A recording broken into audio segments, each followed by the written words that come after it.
ओम नमः शिवाय। मित्रों, आपके और आपके परिवार पर भगवान भोलेनाथ की कृपा सदैव बनी रहे। आज मैं आपको अमावस्या और पूर्णिमा दो बहनों की कहानी सुनाने जा रही हूँ। चलिए शुरू करते हैं।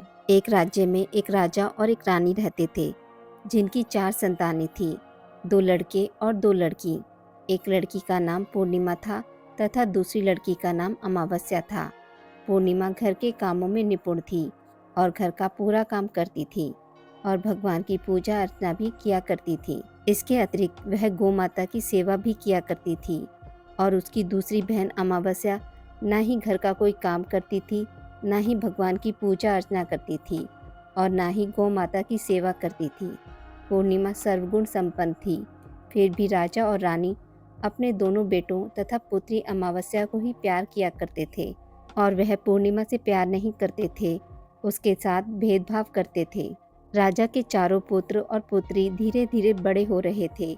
जब वे बड़े हो गए, राजा ने अपने दोनों पुत्रों का विवाह योग्य कन्याओं के साथ करा दिया।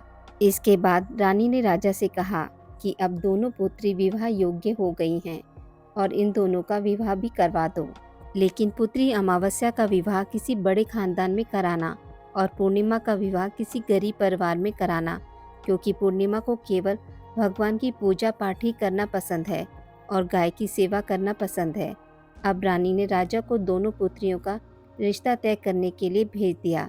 राजा ने अपने पड़ोसी राज्य में जाकर वहां के राजा के पुत्र से अमावस्या का रिश्ता तय कर दिया और वहीं पास के गांव में जाकर एक गरीब परिवार के लड़के से पुत्री पूर्णिमा का रिश्ता भी तय कर दिया। यह सारी बात जाकर राजा ने अपनी रानी को बताई तो रानी यह सोचने लगी, अब देखते हैं कि भगवान इसकी मदद कैसे करते हैं। यह बहुत ही पूजा पाठ करती है और भगवान में मगन रहती है।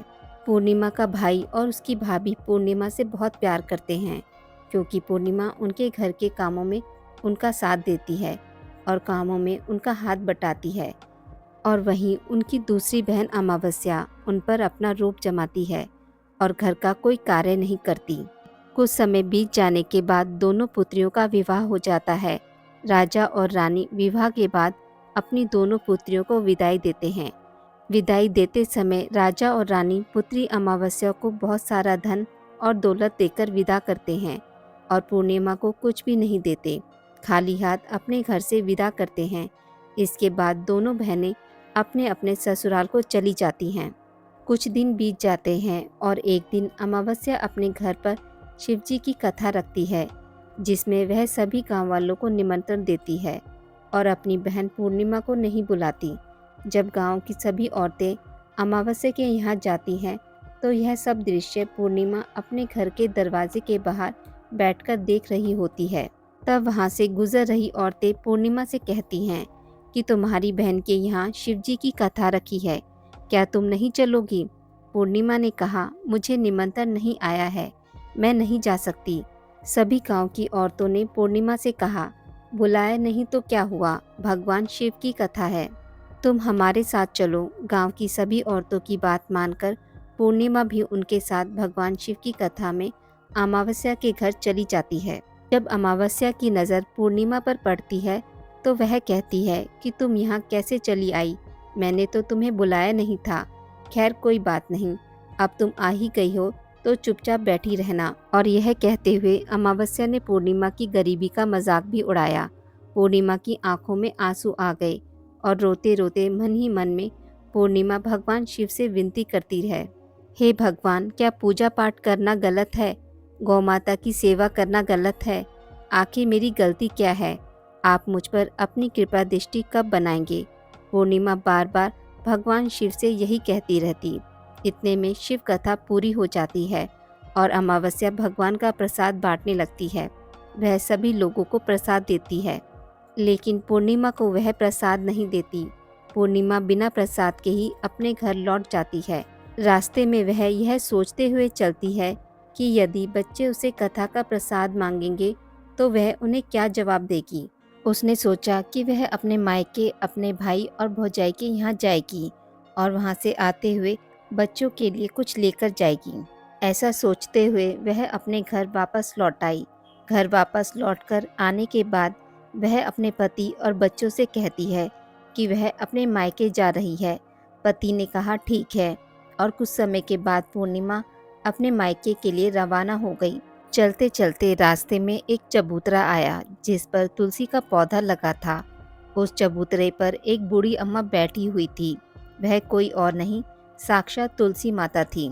उस बूढ़ी माता ने पूर्णिमा से कहा, बिटिया तुम कौन हो और कहाँ जा रही हो? पूर्णिमा अपना परिचय देती है। परिचय देने के बाद बूढ़ी औरत ने पूर्णिमा से कहा कि यह तुलसी का पौधा सूख रहा है, इसमें थोड़ा सा पानी डाल दो और इस चबूतरे की साफ सफाई कर दो, जिससे मुझे थोड़ी ठंडक मिलेगी। पूर्णिमा ने कहा ठीक है माँ, मैं तुलसी में पानी डाल देती हूँ और यहाँ की साफ सफाई भी कर देती हूँ। पूर्णिमा ने साफ सफाई करने के बाद बूढ़ी अम्मा को भी नहला दिया और बूढ़ी अम्मा की भी सेवा की।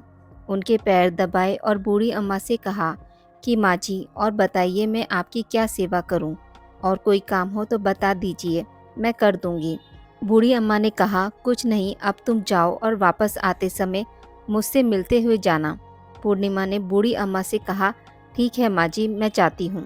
वापस आते वक्त आपसे मिलते हुए जाऊंगी। कुछ समय आगे चलने के बाद एक शिव मंदिर आया। वहाँ पर उसे एक बूढ़े बाबा मिले जो मंदिर के बाहर बैठे हुए थे। वह कोई और नहीं, साक्षात भोले बाबा थे। उन्होंने पूर्णिमा से कहा कि कहाँ जा रही हो बेटी, तुम कौन हो? तब पूर्णिमा ने अपना परिचय दिया। फिर उस बूढ़े बाबा ने पूर्णिमा से कहा, बेटी इस चबूतरे की और इस मंदिर की साफ सफाई कर दो। तब पूर्णिमा ने मंदिर की और चबूतरे की साफ सफाई कर दी और वहाँ पर पूजा पाठ अर्चना की, और साफ सफाई पूजा अर्चना के बाद उसने बूढ़े बाबा को भी नहला दिया और उनसे कहा कि बाबा और कोई काम हो तो बताइए। तब बूढ़े बाबा ने कहा नहीं बेटी, अब तुम जाओ और वापस आते वक्त मुझसे मिलते हुए जाना। पूर्णिमा ने कहा ठीक है बाबा, मैं जाती हूँ, वापस आते हुए आपसे मिलते हुए जाऊंगी। आगे चलते चलते कुछ दूर चलने के बाद पूर्णिमा को एक काली जी का मंदिर दिखा। वहाँ भी एक बूढ़ी अम्मा चबूतरे पर बैठी हुई थी। उस बूढ़ी औरत ने भी पूर्णिमा से कहा कि बेटी तुम कौन हो और कहाँ जा रही हो? तब पूर्णिमा ने उस बूढ़ी औरत को भी अपना परिचय दिया। बूढ़ी औरत ने पूर्णिमा से कहा कि यहाँ पर सभी पूजा पाठ करने के लिए आते हैं, लेकिन मंदिर की साफ सफाई करने के लिए कोई नहीं आता, इसलिए तुम मंदिर की और चबूतरे की साफ सफाई कर दो।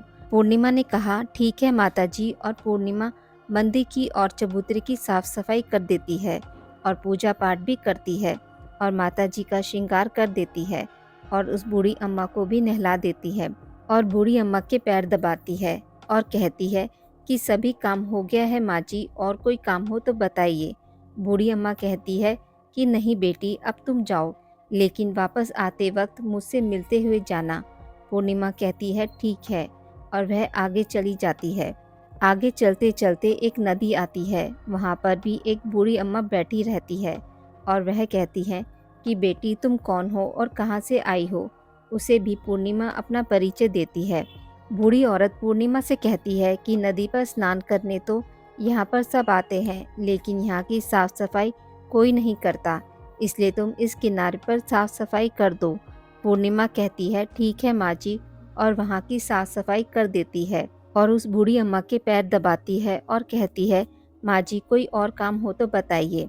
बूढ़ी औरत कहती है कि कुछ नहीं बेटी, तुम जाओ, लेकिन वापस आते वक्त मुझसे मिलते हुए जाना। और वह नाव में बैठकर नदी के दूसरे किनारे पर पहुंच जाती है और वहां से अपने मायके के घर पहुंच जाती है। वहां पर पूर्णिमा के भाई और भाभी उसे देखकर बहुत खुश हो जाते हैं और वे पूर्णिमा की बहुत खातिरदारी करते हैं और उससे बहुत सारी बातें करते हैं और कहते हैं कि बच्चों को भी साथ लेकर आती तो बहुत अच्छा होता। अब कुछ समय के बाद पूर्णिमा ने वापस अपने ससुराल जाने को कहा तो उसकी भाभी ने उसके लिए एक साड़ी दी और थैले में बच्चों के लिए कपड़े और खाने पीने के लिए कुछ चीज़ें रख दी और कहा कि तुम बहुत दिनों के बाद आती हो। और पूर्णिमा की भाभी ने यह थैला पूर्णिमा के हाथ में दे दिया और कहा कि जाओ और जल्दी वापस आना। इसके बाद पूर्णिमा वहाँ से अपने ससुराल के लिए रवाना हो गई और उसी नदी के किनारे पहुंची और नाव में बैठकर दूसरे किनारे पर उतर गई। वहाँ पर उतरने के बाद वहाँ पर उसे वही बूढ़ी अम्मा मिली जो साक्षात गंगा मैया थी। उस बूढ़ी अम्मा ने पूर्णिमा को एक थैला दिया और कहा कि इसे तुम अपने घर जाकर ही खोलना। अब पूर्णिमा के पास 2 थैले हो गए थे। उन्हें लेकर पूर्णिमा वहाँ से रवाना हुई। आगे कुछ दूर चलने पर काली माँ का मंदिर आया। वहाँ पर काली माँ बूढ़ी माँ के रूप में विराजमान थी। उसने कहा, आ गई बेटी? पूर्णिमा ने कहा, हाँ माँ जी, मैं आ गई। तो काली माँ ने उसे एक थैला दिया और कहा, यह थैला अपने घर जाकर खोलना। अब पूर्णिमा के पास 3 थैले हो गए थे। तीनों थैले लेकर पूर्णिमा आगे बढ़ी। कुछ दूर जाने पर शिवजी का मंदिर आया, जहाँ बूढ़े बाबा के रूप में शिवजी स्वयं विराजमान थे। बूढ़े बाबा ने कहा, पूर्णिमा तुम वापस आ गई? पूर्णिमा ने कहा, हाँ बाबा, मैं वापस आ गई। बूढ़े बाबा ने भी पूर्णिमा को एक थैला दिया और कहा कि यह थैला तुम घर जाकर ही खोलना। पूर्णिमा ने कहा, ठीक है बाबा। पूर्णिमा के पास अब 4 थैले हो गए थे। उन्हें वह कैसे लेकर जाती? एक पुरानी साड़ी निकाली और उन सभी को उनमें रखा और उनका एक गट्ठर बना लिया और सर पर रखकर वहां से रवाना हो गई। कुछ दूर जाने के बाद उससे तुलसी माँ बूढ़ी औरत के रूप में मिलती हैं और कहती हैं, पूर्णिमा तुम आ गई? पूर्णिमा कहती है, हाँ माँ जी, मैं आ गई। वह बूढ़ी औरत भी उसे एक थैला देती है और कहती है कि यह थैला तू अपने घर जाकर ही खोलना। पूर्णिमा कहती है, ठीक है माँ जी। अब पूर्णिमा के पास 5 थैले हो गए थे। पूर्णिमा वहाँ से रवाना हुई तो वापस अपने घर पहुँच गई। पूर्णिमा ने सबसे पहले थैले नीचे रखे और अपने बच्चों से मिली। बच्चों से मिलने के बाद सबसे पहले अपने मायके के थैले को खोलकर देखने लगी। उसमें बच्चों के लिए अच्छे अच्छे कपड़े और खाने पीने की चीज़ें थी। उसमें कुछ गहने भी थे। पूर्णिमा ने कपड़े अपने बच्चों को दे दिए और खाने पीने की चीज़ें भी बच्चों को दे दी। बच्चे यह सब पाकर बहुत खुश थे। अब पूर्णिमा ने दूसरा थैला खोला जो उसे गंगा मैया ने दिया था। उसमें ढेर सारे हीरे जवाहरात, सोना चांदी आदि था। अब पूर्णिमा ने तीसरा थैला खोला जो उसे काली माँ ने दिया था। उसमें बहुत सारा सोना, श्रृंगार का सामान भरा हुआ था। इसके बाद पूर्णिमा ने चौथा थैला खोला जो उसे भगवान शिव ने दिया था। उसमें बहुत सारा धन संपत्ति भरा हुआ था और बहुत सारी खुशियां भरी हुई थी। इसके बाद अब पूर्णिमा ने 5वां थैला खोला जो उसे तुलसी माँ ने दिया था। उसमें चावल, दाल और 7 प्रकार की खाने की चीज़ों से भरा हुआ था। अब पूर्णिमा के घर में किसी भी चीज़ की कमी नहीं थी। उसका घर धन धान्य से भरा हुआ था और परिपूर्ण था। अब पूर्णिमा और उसका परिवार सुख से जीवन व्यतीत करने लगा। अब पूर्णिमा के मन में विचार आया कि क्यों ना शिवजी की कथा कराई जाए और शिवजी की कथा में एक कार्यक्रम रखा। पूर्णिमा ने गांव के सभी लोगों को निमंत्रण दिया और घर घर जाकर सभी लोगों को बुलाया। पूर्णिमा अपनी बहन अमावस्या के घर भी गई और अमावस्या को भी शिवजी की कथा के लिए उसने अपने घर पर बुलाया। जब अमावस्या पूर्णिमा के घर शिवजी की कथा में आई तो उसने देखा कि पूर्णिमा के घर में किसी भी चीज़ की कोई कमी नहीं है। इतना सारा धन दौलत देखकर अमावस्या आश्चर्यचकित हो गई। उसने पूर्णिमा से कहा कि तुम्हारे घर में इतनी धन दौलत कहाँ से आई? पूर्णिमा ने कहा, देखो बहन, तुमने शिव की कथा में मुझे नहीं बुलाया था, फिर भी मैं चली आई और तुमने मुझे प्रसाद तक नहीं दिया और मेरी गरीबी का भी मजाक उड़ाया। उसके बाद मैं अपने घर आ गई और घर आते हुए मन ही मन में सोच रही थी कि अपने मायके जाऊंगी और मैं अपने मायके चली गई और जो कुछ घटना इस बीच हुई वह सभी घटना अपनी बहन अमावस्या को बताती है। तो अमावस्या कहती है कि तुम भी मुझे प्रसाद मत दो और मुझे डांट लो। लेकिन पूर्णिमा ने कहा कि यह तो भगवान का प्रसाद है, मैं तो सबको दूंगी और तुम्हें भी दूंगी। फिर भी अमावस्या ने प्रसाद नहीं लिया और वह सीधे अपने घर चली गई। घर जाकर अपने बच्चों से कहकर वहां से अपने मायके को जाने के लिए तैयार हो गई और मायके के लिए निकल गई। उसे भी रास्ते में चलते चलते तुलसी माँ मिली जो चबूतरे पर बूढ़ी माँ के रूप में बैठी हुई थी। बूढ़ी माँ ने अमावस्या से कहा कि बेटी, तुम कौन हो और कहाँ जा रही हो? अमावस्या ने अपना परिचय दिया। बूढ़ी माँ ने कहा, बेटी, यह तुलसी का पौधा सूख रहा है, इसमें थोड़ा सा पानी डाल दो और इस चबूतरे की साफ सफाई कर दो। इस पर अमावस्या ने कहा, बुढ़िया, तुझे दिखाई नहीं दे रहा कि मैंने इतनी महंगी साड़ी पहन रखी है, यह गंदी हो जाएगी। ऐसा कहकर वह वहाँ से आगे चली गई। आगे जाने पर उसे भगवान शिव मिले उन्हें भी उसने ऐसा ही कहा। उसके बाद आगे जाने पर उसे काली माँ मिली। उन्हें भी उसने ऐसी सारी बातें कहीं और आगे जाने पर उसे गंगा माँ मिली। उन्हें भी उसने ऐसी सब बातें कही और आगे चली गई। इसके बाद अमावस्या जब नाव में बैठने लगी तो उसके नाव में फूलों की जगह कांटे भरे थे जो उसके पैरों में चुभ रहे थे। किनारे पर उतरकर वह अपने मायके चली गई। जब वहाँ उसे उसकी भाभीयों ने तथा भाइयों ने देखा तो मन ही मन में कहने लगे कि काम की ना काज की, 2.5 मन अनाज की। अब आ ही गई है तो ठीक है। पूर्णिमा तो हमारे कामों में हाथ बटाती थी, यह कोई काम तो करेगी नहीं। अब उन्होंने खाना बनाया और खा पीकर सभी सो गए। अमावस्या जब सुबह उठी तो अपनी भाभीयों से कहा कि मैं अपने ससुराल जा रही हूँ। उन्होंने कहा ठीक है जाओ। अमावस्या बोली पूर्णिमा को तो तुमने एक थैला दिया था और मुझे कुछ नहीं दोगे क्या? भाई और भाभी ने कहा कि तुम घर जाओ, थैले तुम्हारे घर पहुंच जाएंगे। फिर अमावस्या वहां से निकल गई और नदी किनारे पर पहुंची। वहां गंगा मैया बूढ़ी औरत का रूप धारण करके बैठी हुई थी। बूढ़ी माँ ने कहा आ गई बेटी? तो उसने कहा हाँ मैं आ गई। अमावस्या ने कहा तुमने पूर्णिमा को एक थैला दिया था और मुझे नहीं दोगी क्या? बूढ़ी अम्मा ने कहा तुम घर जाओ, थैले तुम्हारे घर पहुंच जाएंगे। इसके बाद आगे जाने पर उसे काली मैया मिली। उन्होंने भी अमावस्या को यही कहा। इसके बाद आगे जाने पर उसे भगवान शिव मिले। उन्होंने भी अमावस्या से यही कहा। इसके बाद आगे जाने पर उसे तुलसी माँ मिली और उन्होंने भी अमावस्या से यही कहा तुम घर जाओ, थैले तुम्हारे घर पहुंच जाएंगे। अमावस्या अपने घर पहुंच गई। आंगन में देखा तो 5 थैले पड़े हुए थे। अमावस्या ने मन ही मन में सोचा कि अब तो मेरे पास बहुत सारी धन और दौलत आ जाएगी। जल्दी जल्दी उसने सभी थैले खोले। किसी में मिट्टी थी तो किसी में पत्थर, किसी में कंकर और किसी में कोयला। उसे मायके से भी कुछ नहीं मिला था। इन थैलों में कुछ भी नहीं था। अमावस्या दौड़ती हुई पूर्णिमा के घर गई और कहती है कि तुम्हें तो इतना सब कुछ मिला, मुझे तो कुछ भी नहीं मिला, आखिर क्यों? तो पूर्णिमा कहती है कि जब मैं अपने मायके जाती हूँ तो अपनी भाभीयों के साथ उनके कामों में हाथ बटाती हूँ, उनके साथ मिलकर काम करती हूँ। लेकिन तुम ऐसा कुछ नहीं करती, उनकी इज्जत भी नहीं करती, इसलिए वह तुम्हें भला क्या देंगे? इसके बाद तुमने गंगा मैया को ठुकरा दिया और काली मैया को भी ठुकरा दिया और भगवान शिव को भी तुमने ठुकरा दिया, इसलिए उन्होंने भी तुम्हें कुछ नहीं दिया। अमावस्या कहती है कि बहन तुम मुझे माफ़ कर दो, मैंने तुम पर हमेशा अत्याचार किया है।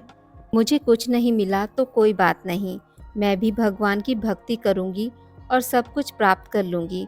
मुझे इन सब चीज़ों का रहस्य बताओ। तो पूर्णिमा ने कहा कि तुम 3 सूत्र का ज्ञान ले लो और उसकी कथा करना। पहले सूत्र में दया मांगना और दूसरे सूत्र में कथा मांगना और तीसरे सूत्र में 108 बार ओम नमः शिवाय का जाप करना। बहन भगवान ने यह सूत्र दिए हैं, इनको अपने हृदय में बसा लेना। मैंने भी यह 3 सूत्र अपने जीवन में अपनाए थे और सच्चे मन से भगवान की भक्ति पूजा पाठ की थी। फिर भगवान ने मुझे यह सब कुछ दिया और तुम्हारे पास जो कुछ था वह भी सब खत्म हो गया। इसके बाद अमावस्या अपने घर गई और भगवान की पूजा पाठ करने लगी। भगवान शिव से उसने माफ़ी मांगी और गौ माता की सेवा भी की और दूसरों की मदद भी करने लगी। आज की इस वीडियो में बस इतना ही। मित्रों, अगर आपको मेरी वीडियोस पसंद आती हैं तो इसे लाइक और शेयर ज़रूर करें और पूजा पाठ से जुड़ी जानकारी के लिए मेरे चैनल को सब्सक्राइब करना ना भूलें। धन्यवाद।